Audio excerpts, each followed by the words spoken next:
Little update on the interior painting project. So on these dull rainy days that we have in England quite frequently, I can bring some blue sky inside. So I've got my crazy painting hair going on.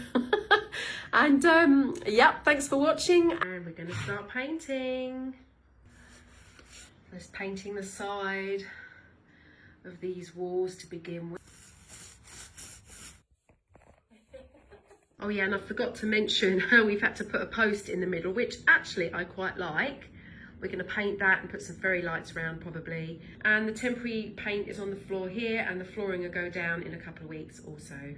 So here is where we have the little windows put in, and I've actually painted the side of this in the wood paint, which is the blue and the white. That's where we are so far.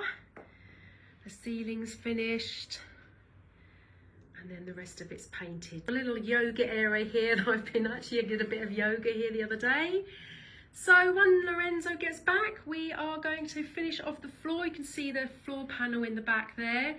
So the floor is going to be finished, and I will show you that in the next video.